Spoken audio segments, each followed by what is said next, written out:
Okay, well, we just got back from seeing The Hobbit, An Unexpected Journey. Quite an experience. It actually takes a lot to get me into the theater, but I'm a huge sucker for Lord of the Rings, and so of course I was there. I should start by saying the word of mouth I've gotten from this one has not been good. Right? You? Yeah. And you especially were dubious about hearing they'd split the one book into 3 movies. Exactly. You took this as an omen of dread. Granted, I haven't read the book since high school, so I'm going to be terrible at what was faithful to the book and what was not, because I can barely remember much of any of it. But I think that's how almost every review ever written or done about this movie is going to start. They're going to be like, I haven't read this book since elementary school, so I don't remember what happens. But I still don't remember it. It's still a tiny book compared to everything else. Oh, it's not a tiny book. It's not a tiny book. But yeah, again, I haven't read it since junior high. I do remember probably more than most critics do. It was pretty close. As I recall, the escape from the elves was a lot different, but it's pretty close. Now, what's interesting was that I didn't know how they were going to do it, because The Hobbit is a tonally much different book than the rest of the Lord of the Rings, because it was kind of written in a bubble where Tolkien just wanted to write a children's story, about dragons and dwarves and stuff like that, and it's very clear from chapter 1 that it's a child's story. It's a long one, it's a complex one, but it's one for kids like junior high kids and younger can read it or have it read to them.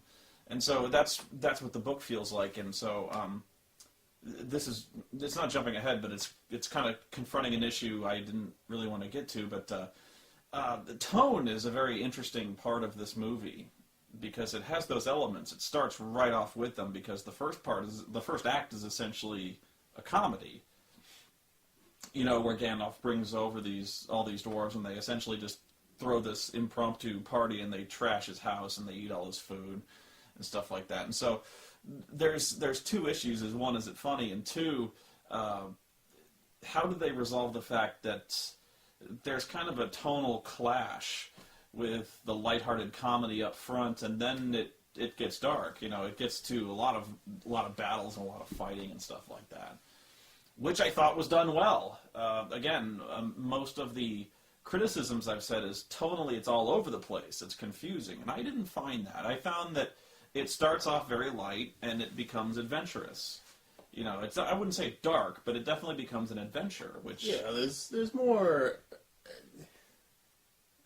action, and it gets more violent. There is. There's decapitations and monsters getting cut, but a lot of the times the action fits the more lighthearted pace, where there's one of the big action set pieces at the end is when they all are escaping the goblins, and it's almost like a cartoon, like a little bit, obviously a more violent cartoon, but they're pushing all these goblins away using ladders, and boulders are falling down, and I'm not saying it's funny or anything like that, but it's very much, it's kind of like a swashbuckling type adventure where you don't take it seriously. Yeah, people are getting chopped down, but you're not thinking of the ramifications of people dying, that sort of thing. That's a better point. I wouldn't say it's cartoony, but it's definitely more swashbuckly, where you're watching these heroes do heroic things and doing really cool stuff to these enemies and stuff like that. And there is kind of a clash when it comes to, for instance, the very next scene, where the albino orc dude, the Prometheus alien, wants to show down with Thorin Oakenshield, and then it's really intense. That was a really great scene, I thought, by the way, but I'll get to that. But yeah, you had this scene where, all of a sudden, this shit got real. And I can see why critics would have a problem with that, because you're like, oh, we're having fun. Oh, shit. It turns... But even then, it's serious, but it's not it's not like the Lord of the Rings where characters die. Yeah. Nothing that tragic happens or that dark or grim. Things get more serious, but it's all in the adventurous spirit of Yeah, things. and I think that's the difference between The Hobbit and the Lord of the Rings series, is that, and I think the movie carries that, it's a very adventurous type of movie. Violent, certainly, but it's still a fable, it's still that kind of, that people die in, monsters die in a fable and stuff like that, and a lot of that stuff, there's no way to make several of the scenes in The Hobbit intense, like the troll scene, where they get turned to stone by the daylight. It's very fable-ish, and there's no way you're gonna make that into the Dark Knight style realism where they're he's trying to convince the trolls that how to prepare the dwarves so they're tasty, and it's not silly, but it's a little more childish, it's fun that way. A kid is gonna love that, and I liked it. And I guess now we should back up and say what our general impressions of the movie were. I don't think you liked it nearly as much as I did. I thought it was great.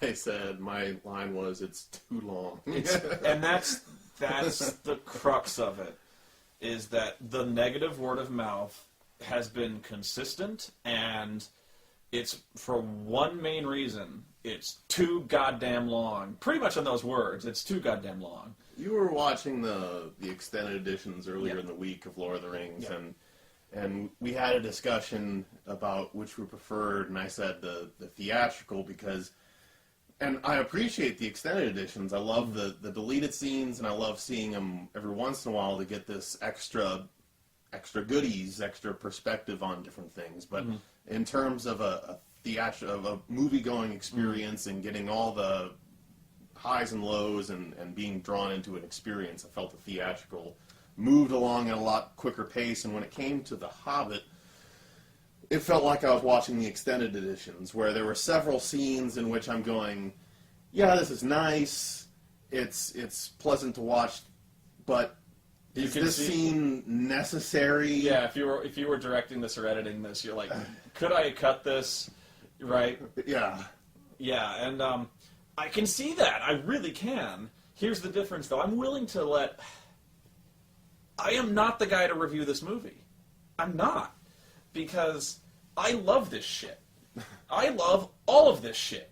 Like, The Lord of the Rings. I want as much of that as you can give me. I love those movies. They're one of the few movies I'll watch over and over and over again and really not get tired of it. The only extended edition I thought was weaker because of it is The Two Towers. The Two Towers is too goddamn long. The extended cut, I don't even bother with it, because there's all sorts of shit that, there's scenes of, Eowyn going to a funeral and singing, and then, this contributes nothing. A lot more fucking around with the Ents. When the Ents were, by nature, the most boring fucking part of the movie. I'm like, we don't need more of this. We don't need more boring shit. And I even thought I was going to go into this movie and hate it. I was like, even though I don't see 3 movies in this. Actually, I was sticking up for it. I was like, there are 3 distinct parts to The Hobbit. The beginning, middle, and end. No, there's the beginning where they have these adventures with the trolls and they meet the goblins and stuff like that. There's a definite first act there. The second act is when they encounter the dragon, and the third act is when they're, spoilers, when they have secured the horde, and they have to do there's a fallout to that. There's defending it and stuff like. So I saw potentially 3 movies in this. I didn't know how they were going to pull it off. So, my impressions, I've completely gone into my impressions in the theater were that the audience, which was very small, seemed to hate it. Did you get that impression? I also think they were getting a little restless. Yeah. It is so hard, I think, to keep an audience, and this isn't an insult to people are stupid these days, but it takes a lot to put somebody's ass in a seat for 3 hours, 3+ hours, right? How long was this? I think it was just around 3. Yeah. Around 3. So it takes a lot to put an ass in a seat for 3 hours, and so you were really you're gonna try people's patience for that long. There were set pieces that you could tell that there were different set pieces all through the movie, which aligned with the book and which kept things fresh and they kept things going. You had the dwarf party at Bilbo's, which was fun. You had them go. You met the cave trolls, which was another scene. Kept it going, and then you had the riddle scene involving Gollum, and then you had the escape from the caves, that sort of thing. But then there are stretches where it's like, and again, this would be nice in the extended edition, but they go to Rivendell and then they just sit around and they talk about this is how you get to the mountain and this is how you open it, when it could have been explained in an expository scene of dialogue instead of them just chilling out. Yeah, it's nice to see, but then again, it pulls a drag chute in between these different set pieces in which you're going. I know the scene you're talking about, where they're sitting around the table and they're talking like they're talking about why you're going to the mountain, and then Gandalf is like, "Oh, by the way, I found this," and he puts the Morgul knife up there, and then they have this discussion of like, "That was buried with the Witch King of Angmar," and Gandalf's like, "I know, right?" And then Elrond's like, "What the fuck is this?" And Galadriel's like, "That's the Witch King of Angmar's knife." And like Elrond's like, "That's impossible. He was fucking buried, and we put magic spells on it and shit." And Gandalf's like, "I know, right?" And then like Galadriel's like, "What the fuck is this shit?" And Elrond's like, "I know, right?" But and it doesn't add anything. But they're like, well, Gandalf's like, "We need to look into this shit." And so Elrond's like, well, this could come from anywhere. And then Saruman's like, "Yeah, we don't know shit." And it's supposed to be a tie-in to the Lord of the Rings, and going, Gandalf's going, there's a darkness coming. Yeah. There's something happening, and there's portents. There's all this stuff. Yeah. But in the terms of this movie, doesn't add anything. No, it doesn't, and I can see that. However, I again, huge mark. So I'm like, oh, so this is like, it's foreboding. Like, we see the Witch King, like, we explain where the Witch King comes from and stuff like that. He comes from this tomb, and we buried him because he was such a bad motherfucker, and now he's back. And they're like, what did this? And they're like, I don't know. Could it be the Dark Lord who... And they're like, no, it couldn't be the Dark Lord who did all this shit. And, it's good. But, again, huge mark. And so, even I was watching this scene going like, I could have cut this. You know what I mean? There's a few scenes like that where they could have just strictly gone to Rivendell, given Elrond the map, and Elrond is like, you just have to go to this shit and open this thing, and they're like, good, thanks, and gone. Yeah, you could have just said, yes, I read Dwarvish. Yeah. This is what it said instead. No, we have to go when the moon is in its peak in the crescent, and we have to put it on the Kal-El crystal. We're doing 5-minute sequence. I didn't think it was funny how none of the dwarves read Ancient Dwarven or know anything about those moon letters that are written there, and they're like, what the fuck? And Elrond's like, yeah, this shit was written by a special magic pen that you can only read it at the same time the moon is when it was written. And the dwarves are like, oh. And I'm like, dude, this is your thing. Like, you're like, what? Fuck, you can't read Dwarven? And they're like, no, it's Old Dwarven. What? Can you read, like, Old fucking Elvish? And they're like, yeah. And they're like, dwarves not read. Dwarves dig for shinies. Yeah, so that's the thing, is I can easily, in a way I agree, is like, again, if you wanted to release an extended edition, Hobbit, the journey continues, that sort of thing, and make it 3 hours, I'd have no problem with that. Yeah. These scenes would be great. I'd love seeing Elrond and Saruman and all these things. But the second act, really, I was just dragging down. And the shit with Radagast, where that whole thing could, like, okay, Radagast has this deal with the spiders, and I had to leave to go to the bathroom. It's 3 hours. Come on, give me a break. But Radagast is like, there's these spider fucking things. Did they ever deal with that? Did they deal with that in like the 2 minutes I was gone? No. How do they deal with that? Really what it boiled down to was Radagast says, I was looking into the evil that's in my forest. And I found this. And I found Nazgul, basically. There's a necromancer out there. The necromancer, okay. And he dropped this, and he has the sword. and he basically played distraction for the orcs that were chasing him while the rest of the party ran off into the valley. That's another thing. I don't remember Radagast being in The Hobbit. I'm sure I'll be corrected, but I don't remember hearing that. I know Radagast is in The Fellowship of the Ring. Although, that was a funny line. I always thought that was funny. I think it's Bilbo or one of the dwarves asks, like, so is there anyone else like you? Any wizards? And he's like, yes, there's 5 of us. And they're like, really? Who are they? Are they any good? Like, he's like, well, there's Radagast, and he's kind of a druid-type guy. He's high most of the time. And then there's Saruman, who's fucking badass. And then there's 2 blue assholes. I don't remember their names, which I always thought was funny. I even asked this. I was like, in fact, I probably talked about this in Encounter Monkey. I was like, is there 7 or there 5? I know there's 2 blue ones. And that's almost literally what Gandalf says. He's like, and then there's 2 blue losers. I met them at a party one time, and we were really drunk, and then they were gone. I don't know. And that's the funny thing is, even in the Lord of the Rings, they never...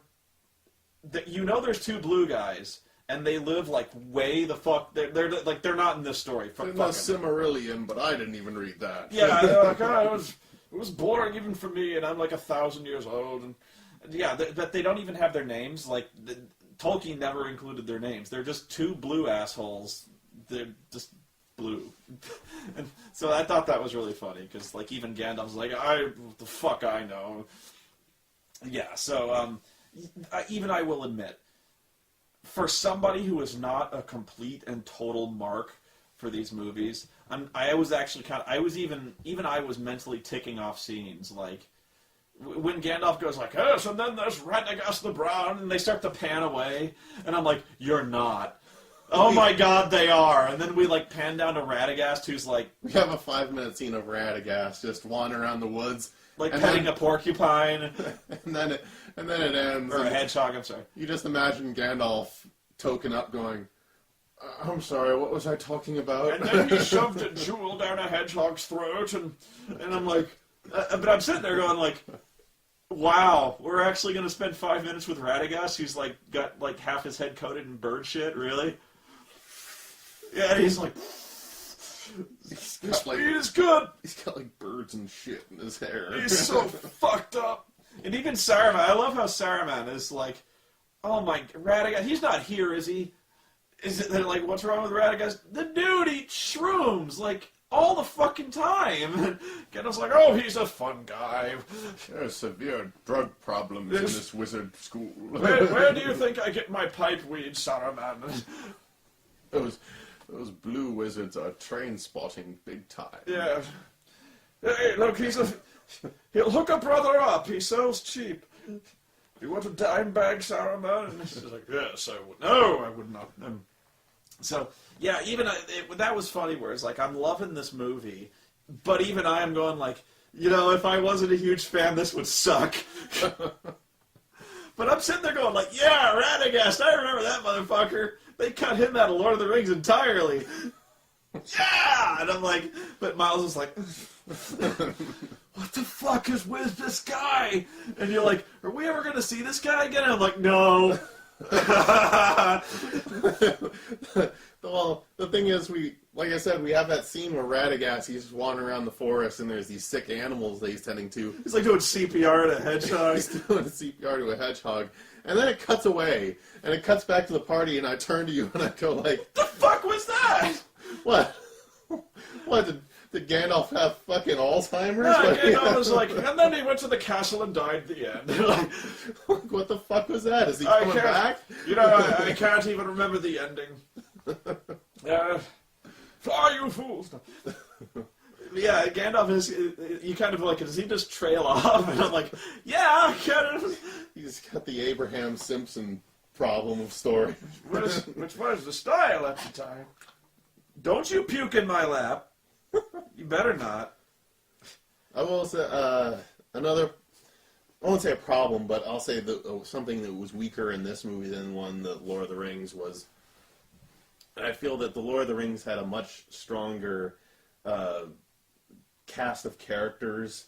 You had a much more diverse cast where you had a lot of people had so many different favorite characters, whether it be Aragorn, Gandalf, Gimli, Legolas, that sort of thing. Whereas in this one, it's Bilbo, it's Gandalf, and then 13 dwarves. 13 dwarves that are all interchangeable. I don't know if you can fault the movie for that, because by its very nature, Lord of the Rings is very clear, because there's like, and this is actually the way a lot of D&D parties fall victim, is you don't remember Legolas, you remember the elf.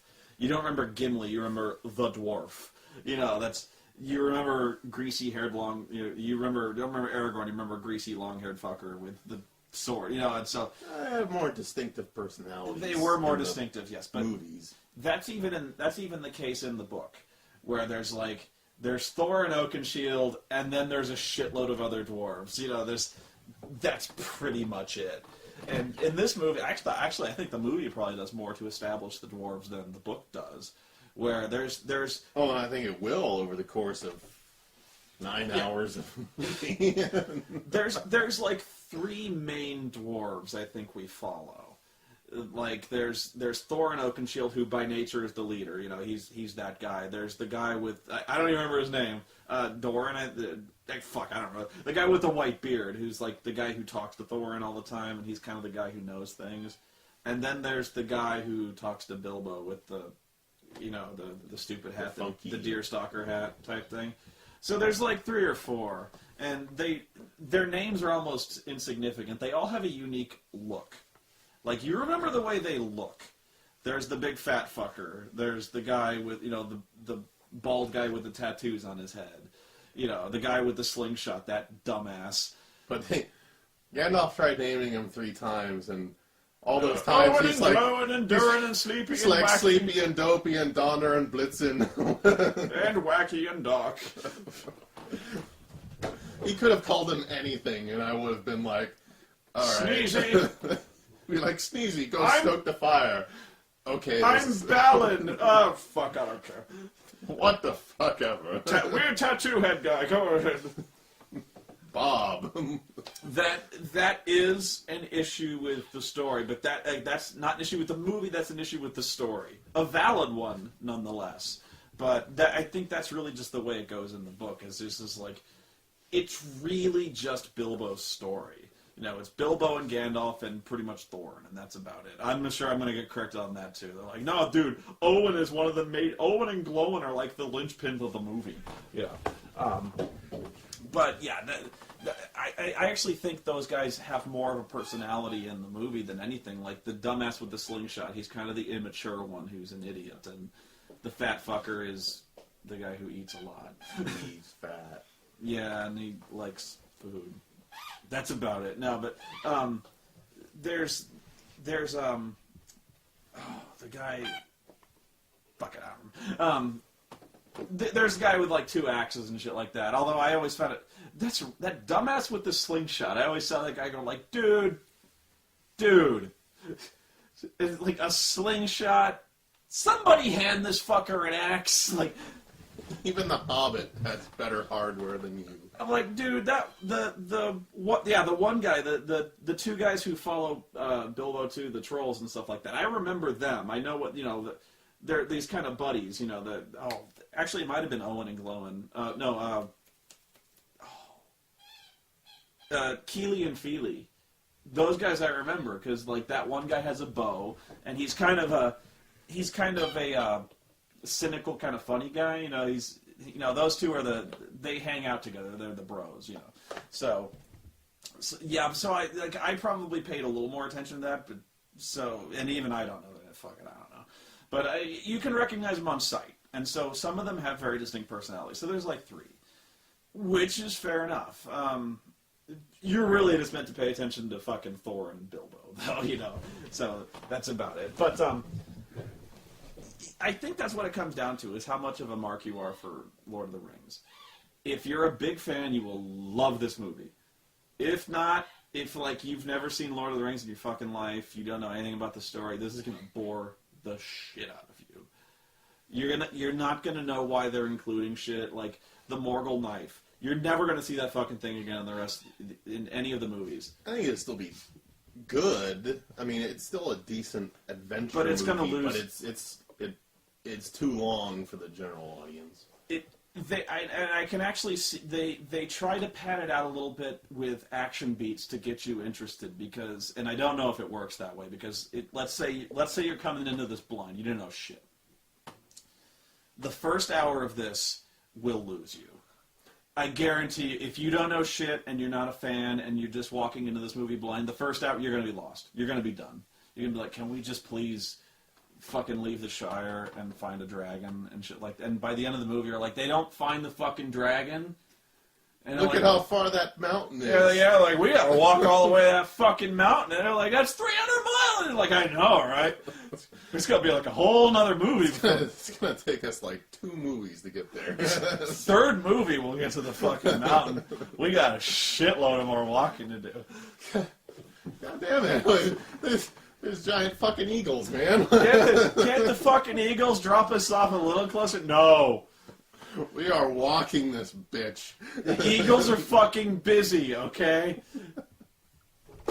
That needs to be a deleted scene where they just go like, well, what are they flying off for? How do we get down for this fucking rock? How do we get down? Fuck you, eagles! Wait, oh shit, they're coming back. They're gonna eat us. Oh shit. They didn't save us at all.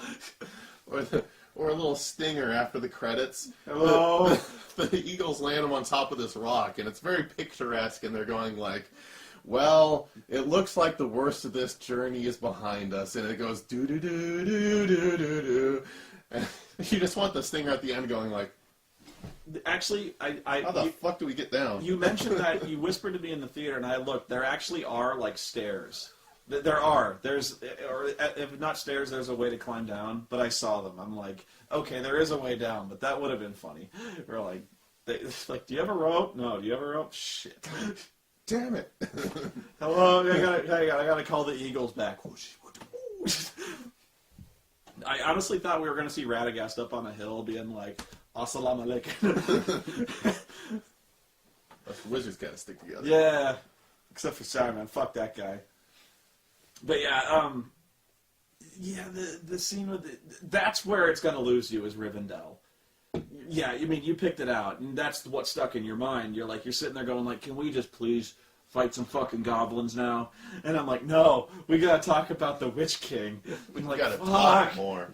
And you're like, does this have anything to do with anything? And you're like, no, but 3 movies from now, It'll totally pay off. It's gonna make sense when you get to Weathertop, motherfucker. And you're like, what? You guys, he stabs him with the Morgul knife.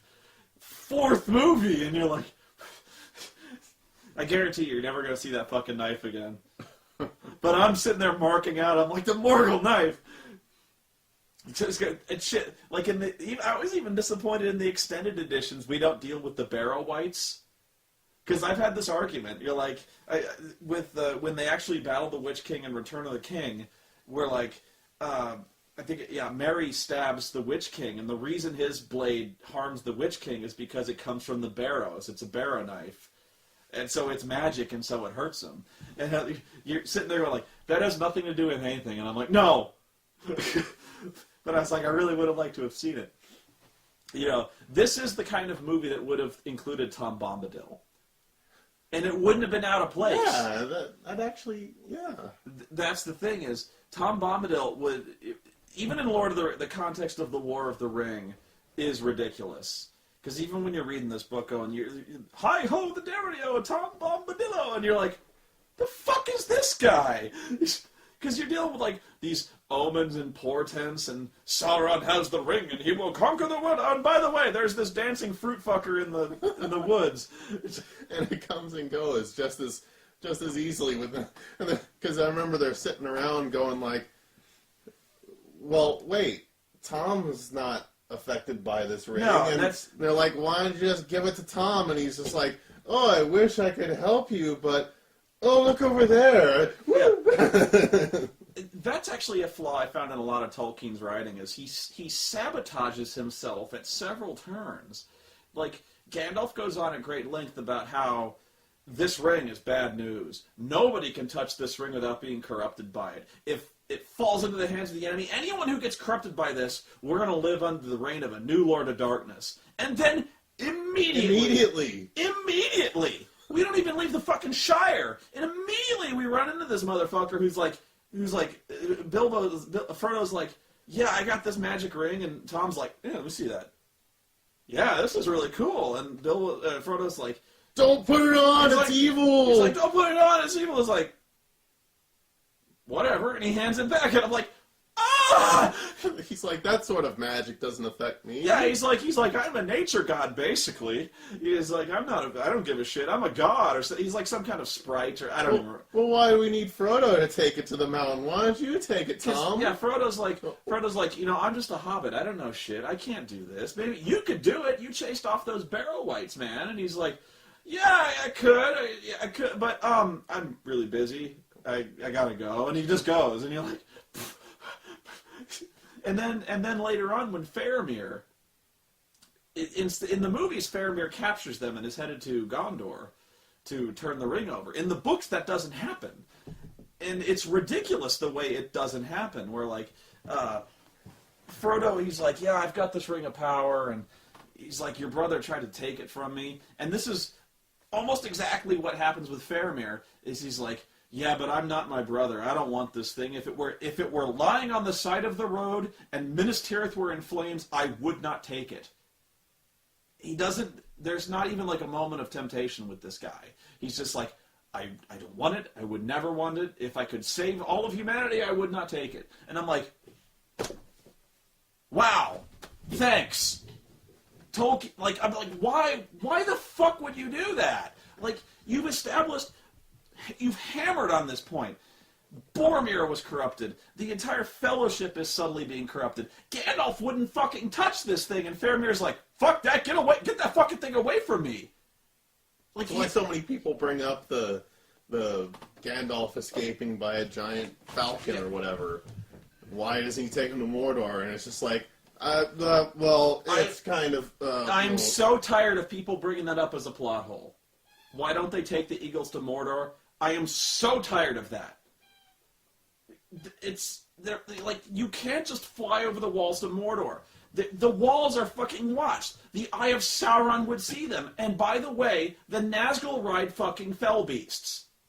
You might as well just like have a fucking strobe light and then fly it over the walls. The Eye of Sauron's gonna see that. You don't think he's gonna see the fucking One Ring of Power flying over the fucking wall? Fuck you guys. But still, it would have been nice to have one line of them going like, and I agree with you, but still, it'd just be like, you're telling me there's not one person in the party, like Merry or Pippin, that's not going like, hey. But they don't establish, they never see the fucking eagles. Until, like, way later. In fact, does the Fellowship ever see the eagles? Gandalf deals with the eagles. Gandalf deals when he's on Orthanc, but none of the other guys do. It's Gandalf's call, and I think even the eagles kind of want to be left out of it. I think at one point, if you read the books, I think the eagles want to stay out of it because they're like, look, we say like Gandalf, we're bros, right? We owe you one, but like we can't get involved with this. Possibly. Again, it's been a while. Something like that, but yeah, that is not a plot hole, guys. Everyone brings that up. They're like, oh, this movie's bullshit. They could have just flown over the fucking crack of doom and dropped it off. I'm like, did you not see the Nazgul have dragons? And they know they're not dragons. But anyway.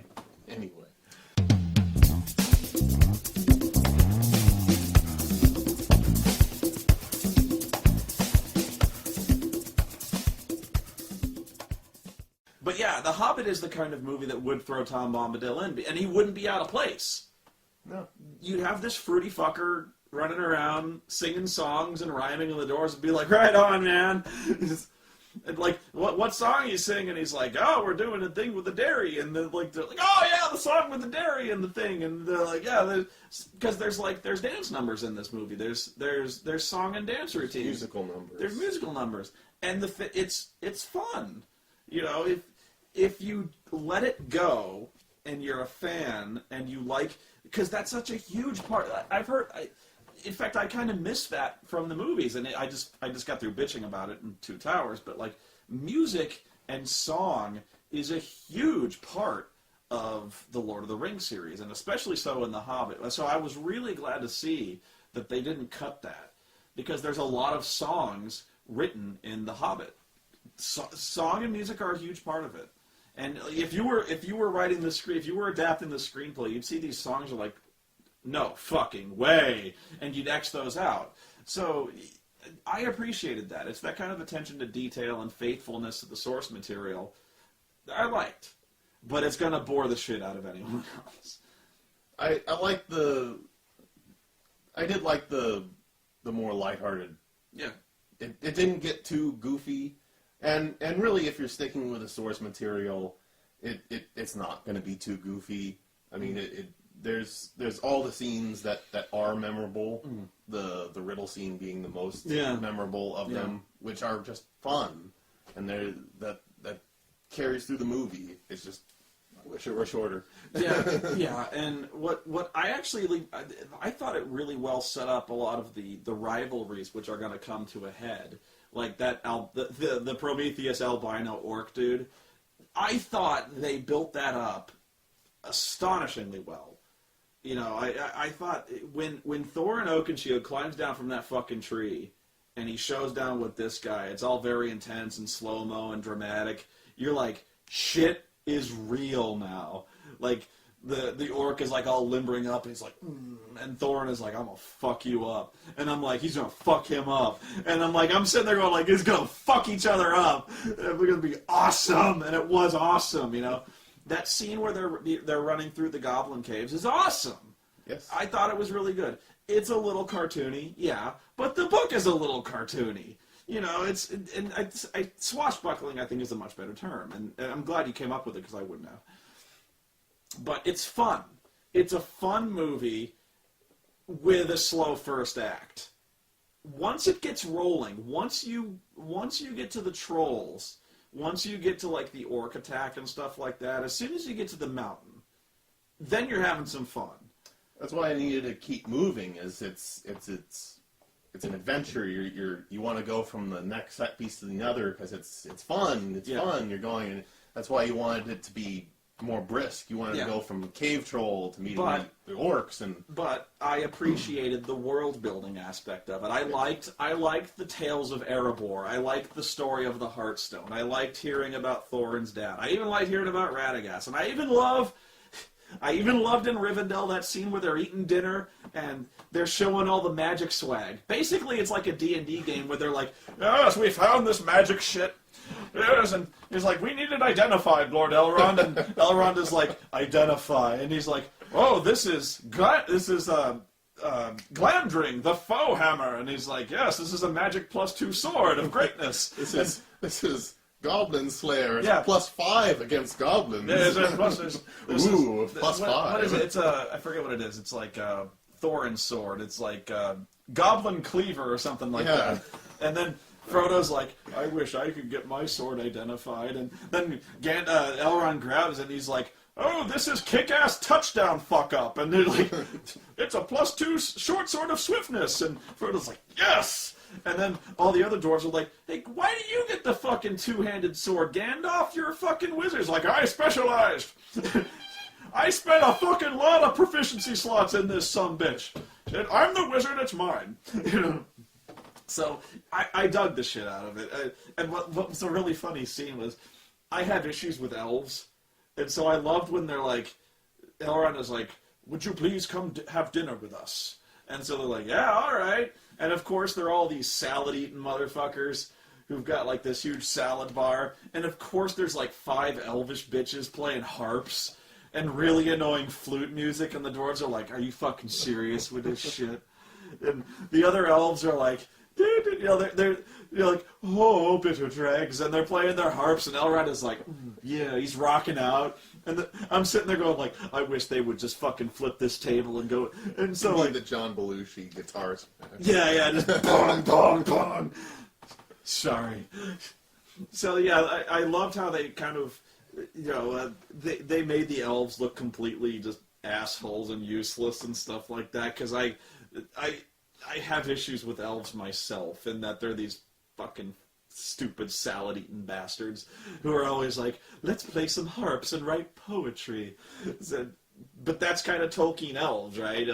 They're the kind of douchebags who write all these lyrical poems, and they always have to shoot bows.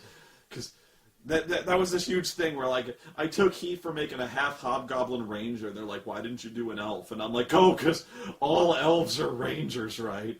Yeah, so I'm going far afield. I did want to bring up that scene, though, because I laughed my ass off. Oh, very quickly, let's do trailers, because the trailers were worth talking about. Number 1! Pacific Rim. Oh, that! Yeah! Oh, well, if we want to talk No, Pacific Rim, go ahead. Okay, it's Guillermo del Toro. Yeah. He's directing fucking Robot Jocks. It's Robot Jocks. Yeah! I don't know why they call it Pacific Rim. How unhelpful of a title is that? Fucking Robot Jocks. Why would you call your robots versus your building tall robots against giant monsters movie Pacific Rim? What the fuck is wrong with you? Call it, like, this is where you need, like, a Snakes on a Plane style title. Robot Jocks. You hear that title, you know what you're getting. You're gonna see people joxing robots. That Pacific Rim, the fuck does that mean? Mariana's Trench. Yeah, like, fucking Alpine Mountain. What? Like, I seriously expected, like, a nature documentary. Pacific Rim. I expected to have, like, some kind of fucking submarine talking about coral reefs. Pacific Rim. Fuck you. It's Robot Jocks. It's giant monsters versus Giant robots. Giant robots piloted Yeah. by jocks.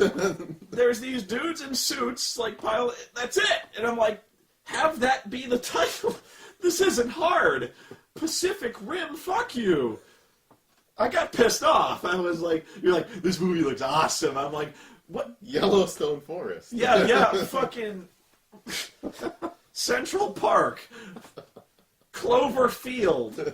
The fuck is Cloverfield? That doesn't mean anything. What? Help me. And then there's the M. Night Shyamalan movie. Yes. Oh my God, help me with this one. After Earth. After Earth. This movie. What's a twist? This movie looks... M. Night even needs twists in his trailers. He put a twist in his trailer.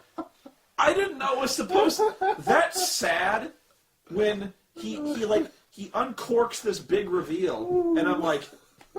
I'm sitting there like... Was that supposed to be a twist? Like, was I really supposed to think, like, this was some alien planet? Oh my God, he was hoping to surprise me with that. He's twisting us in the trailer. I did not know that, like, it has, like, this big foreboding sound. Like, he's like, do you know what planet this is? And I'm like, Earth. And then he goes, it's Earth. And then there's this big orchestra sting, like, bet you didn't know that shit. And I'm like, they were so, like, I know the trailer was so hoping for me to be like, what? What? No! No! Earth, no! You bastards! You blew it up! And I'm like, what? Is that supposed to... The wind won! The wind! Ah! It's a spiritual... Actually, that would probably be... that's the twist. The wind destroys the Earth and then remakes it in its image. Because, like, even Will Smith is like, everything on this planet has evolved. Everything's evolved to kill humans. Everything has evolved to kill humans. That's what he says. So that makes sense. Ironically, we'll find the message cube from Mark Yeah. Wahlberg. It was the bees. The bees, they came back. They were hiding, right? And then they came and killed us. And we were like, what? No. We're peaceful. We didn't mean to. Oh, Blackwater, keep on rolling. Yeah, there's no gas out here, sir. There's no gas. And then there's gas. Man, we didn't steal your lemon drink. Yeah, it's what happens when you eye some woman's lemon drink. That's shit that happens. Oreo is getting really restless. But yeah, there's this huge sting like, oh fuck, it's Earth. And I'm like, so? like, I seriously was like, so is he gonna round a bend and see the Statue of Liberty? Because, like, the first thing I thought was like, oh, this is Earth, because they're from space and it's Earth. I brought this up to my other friends because I saw the trailer before. Oh, did you? Okay. And I'm like, did you know M. Night Shyamalan has a new movie? And they're like, no. Now, I don't remember this, because you told me when the trailer started. Did they even put his name up on the... No. They didn't. Okay, because that was the funniest fucking part of Devil, which was the last movie he did. You're like watching this trailer, and you're like, this movie looks like a piece of shit. They're like, there's a devil in an elevator. This is fucking stupid. And then it goes, a film by M. Night Shyamalan. And the theater, no shit, burst into laugh. They're like, oh my god, no. And I was like, yeah, really. So I wasn't paying attention, but I was like, did this movie have a credit like a film by M. Night Shyamalan? No. No, it didn't. And I was like, M. Night Shyamalan is a new film, and they're like, no way. No way. We'd have heard about this shit, right? Who's giving him money? I'm like, Will Smith. Because he's forcing his son down all of our throats. Okay. Like, he's got to have all of his children represented in Hollywood. Yeah. So I bet you, like, Will Smith was going, here, I'll give you millions, but you got to make my son an action star. You got to believe that if there was a studio behind this, they're like, we can't put your name. We can't put it in the trailer. Can we still use Alan Smithy? Yeah, like, because if I were running the studio, I'd be like, we can't have this. Like, I wouldn't hire him in the first place. We're like, we can't have this dude's name on the trailer. We're gonna die. You saw what happened in Devil, right? They laughed. Holy shit! But Will Smith's like, nah, we need a Will Smith movie. He's insisting on, like, M. Night Shyamalan's the only guy who will give this kid a chance. Oh my god. And then there's the Tom Cruise movie, which is about the exact same fucking thing. It is. It's like 60 years ago the Earth was wiped out, and I'm like, is this the prequel to M. Night Shyamalan's movie? But I'm sitting there going, like, this looks way better. It doesn't look still doesn't look like a very good movie, but it looks way better than fucking After Earth. So far, this movie is being built on one thing, and that's Tom Cruise in a mech suit. Yeah. That's all I've heard, and really that should also just be the title of it. Tom Cruise in a mech suit. It looks like it has a brain to it, at least. Like, there actually is a twist going on here that isn't immediately telegraphed. Really, because, like, there's some hidden secret going on behind whatever, like a terraforming process or something like that. Like, he's not doing what we think he's doing. And there's this woman who knows him, and I'm like, I legit don't know the twist here. And I care. Like, because there's some secret here, and I want to know, and it's not obvious, and, like, seriously, because with After Earth, there's no mystery here. What could there possibly be? Other than the fact that he's pulling a Planet of the Apes twist, which he gives away in the trailer. I so don't see anything that's going to blow my mind in this movie. Prepare yourself. It's going to suck. And another twist is coming. And what's really bad is that the monsters in that movie that are shown in the trailer look so lame. They are so lame. It really is on the level of the werewolves in Twilight. Like, how bad they look. In fact, I think I saw the wolves in Twilight running around this thing, because it looks really bad. And I'm not saying that because it's Shyamalan. That's not helping. But it looked like shit. It's gonna be shit. But the funniest trailer was Beautiful Creatures. Is that the name of it? Well, you didn't see this trailer before. I have. This movie is a heinous Twilight ripoff. I'm amazed we haven't seen more of these, ironically. More of these Twilight ripoffs. This one is Twilight, but with witches. Where, like, it starts off immediately with a Bella Swan in the classroom. She's awkward, and nobody understands her, and she looks wistfully out the window, and she's like, nobody understands me.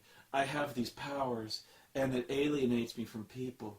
And if only I had someone I could talk to. And then, of course, this dark, mysterious guy comes in. Well, the only thing that's unique about this one is the roles are kind of reversed, where she's the She's the magic one, and he's dangerous. He's the normal dude. But the thing is, they're trying to have it both ways, where she's magic, but she's also normal.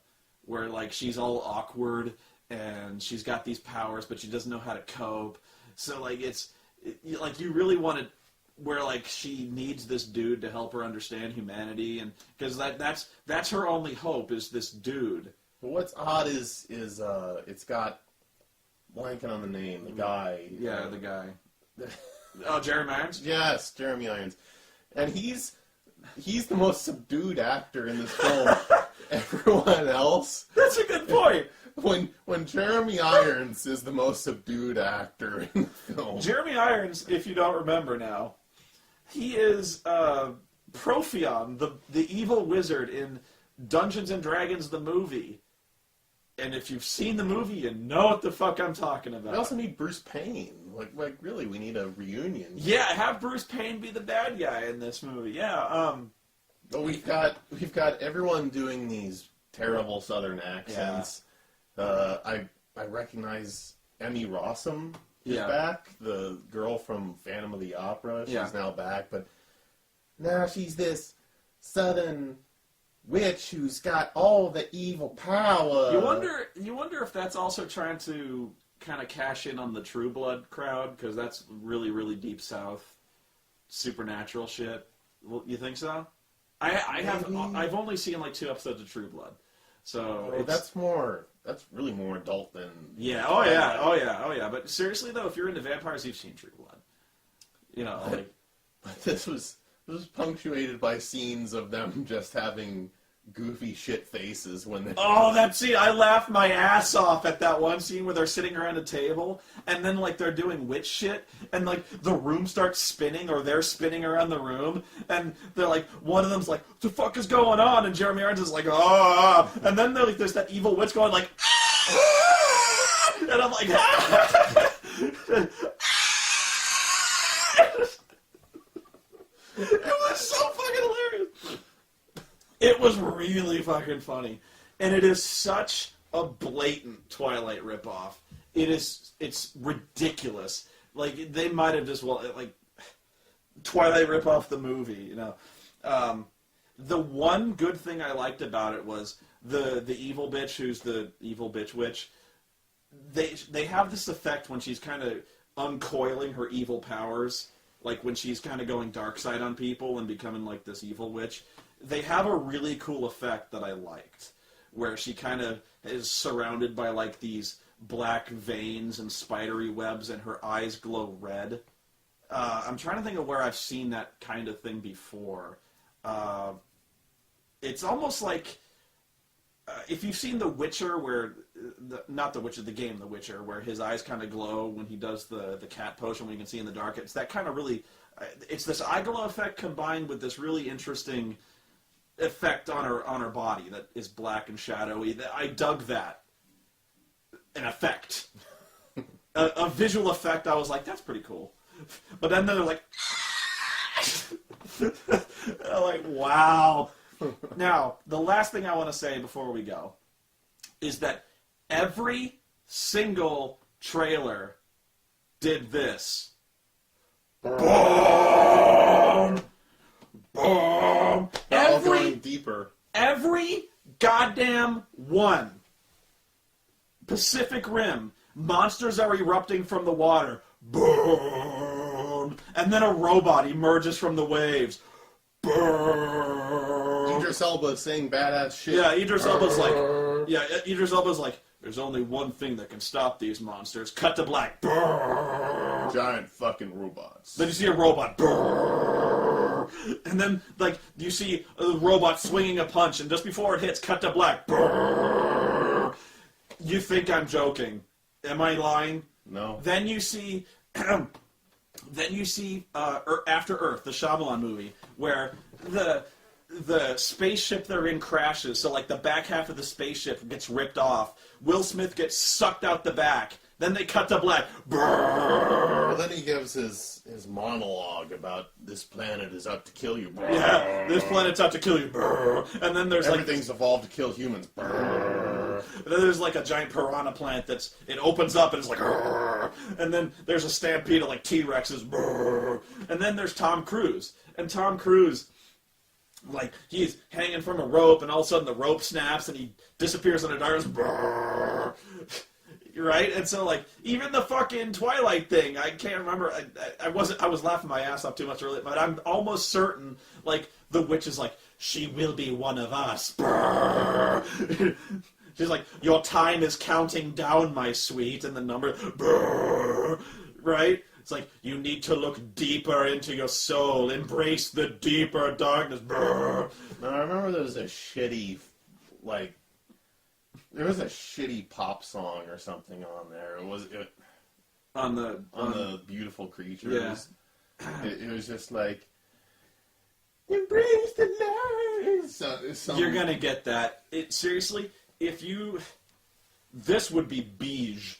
To experience beige, the soundtracks for every single one of those Twilight movies is excruciating. It's this horrible, I don't even know what genre it is. It's this indie, like, chick. It is, like that song when they go to the prom and they play. All I remember is that it's like just nails in my sinuses. That song that they're like, that's probably the catchiest song in the whole thing was they were playing baseball, and I'm like, this is still fucking terrible. It's like, it's terrible in that way. It's kind of like an earworm where you're like, oh my god, just end it, please. They're so bad. It's like that. It must be some kid thing. Like, it must be some kind of like. It's not even pop music. I mean, I listen to top 40. What was that? Stuff, and it's just. Is it like Paramore who does that music? Like, yeah. That really shitty kind of like angsty chick breakup music. Yeah, that's more like it. Because I'm guessing they must have like Googled shitty angsty chick music, and like, oh, Paramore, like, and Kelly Clarkson. Although Kelly Clarkson is way too high class for this shit. Yeah. So like, I don't know how you marry that with shitty pop music. Yeah, it's really funny how they've done that. You know, how everyone's like, that Inception trailer was fucking awesome. It's the new thing. People remember that. It's speed ramping. It's bullet time. You know, it's those things that are like really cool ideas. Well, there's even the when Lord of the Rings came out, the Two Towers theme, that so many of those trailers did that. The intense Hans Zimmer type stuff. Well, I think that is Hans Zimmer. That, you know, and so yeah, it's that really deep thrumming bar. And even Prometheus did that. Well, kind of, where it was like it does that really intense sound like over and except that one was like. Ooh, ooh. By the way, that was not in the movie. What the fuck was that? Like, it was just like this really discordant sound. And I'm like, I really thought that was going to be something that was in the movie. Like, there was going to be a monster that, like, that was its fearsome shriek. You know, right? I thought it might have been like some kind of alarm in the alien spacecraft or whatever it was. But like, it was cool in the trailer, but I was like, this is going to be. I thought it was a part of the movie. How could you not? Because it didn't sound musical at all. It sounded like a special effect. It sounded like a sound from a movie. It was a scary sound effect. I was like, they got to use this. Like, they're using this. It's cool. I like it. You know, the movie sucked balls, but god damn, what was the black goo? Anyway. So yeah, I've kept Miles up way too long. He's got a trip in the morning, and I've got work to do. So, final verdict. It's too goddamn long. But I'm a huge D&D player. Lord of the Rings shaped my life. It's a huge part of my life, clearly. You know, I eat this shit for breakfast and seconds for lunch. I loved every second of it. But I can easily see... Oh, can I easily see why it would piss anyone else off? I can. I really can. But it's this movie. Honestly, this movie's for me. You know, it's almost like they made this movie for Spoonie. You know, and you even liked it. You're like, it's too goddamn long. You know, I still enjoyed it. I prefer if we made like a cut version. I will be fair. Yeah, even I will admit this is the extended version of The Hobbit. If you were to cut a lot of those scenes we mentioned out, you wouldn't have missed them. Like, you wouldn't have known the Morgul Blade. Like, if you cut that whole shit with Radagast out and they just went to Rivendell, like, if you just had them leave and they went there, like, after the trolls, they're in Rivendell. I'd have been like, and then Elrond reads the fucking thing and is like, you have to go here, and they go, okay, and they leave. That's like... I'll even pay for the two versions. I'll pay for the regular, and I'll pay for the my theatrical cut. Yeah. You easily could have cut that, and you wouldn't have known it was gone. If you hadn't read the books, it'd have been like, whatever. You know, but yeah, I was so happy to see it, but it didn't need to be there. You know. But I think I really think that was the mission here with The Hobbit, was to make The Hobbit. All of The Hobbit. All of it. And I think that's what they're going for. So, mission accomplished. For better or worse, mission accomplished. And I think a lot of people are going to come down on the worst side. I just think in most audiences, and probably fairly enough, are going to get bored with it. Because that's a long time. Even the Lord of the Rings movies, which were much more action-packed, and did not meander nearly as much as this one does, it was a lot to expect audiences to sit through. Because that was, what, at least 2:15, probably 2:30, 2:45. Yeah. There were numb asses coming out of that one. And those are probably more action-packed. Now, the last word I'll say is, once you get past the first hour, this movie's, like, really action-packed and really awesome. Like, as soon as they kind of get to the mountains, where they got those big fucking stone giants, like, wrestling and RKOing each other on the landscape, you're like, even then you're like, what the fuck is this? It's awesome. And yeah, you're like, where the fuck, what? And I'm like, yeah. And there's like one stone giant does a Shoryuken on another one and punches his fucking head off. And you're like, does it have anything to do with anything? Nope. It does not, sir. And you're like, are you gonna ever see this again? No. Why are we watching this thing? Because it's cool. It's in the book. It's I know it's pointless. I love it. So yeah, that's pointless, but I love it. I dug the shit out of it. Bye.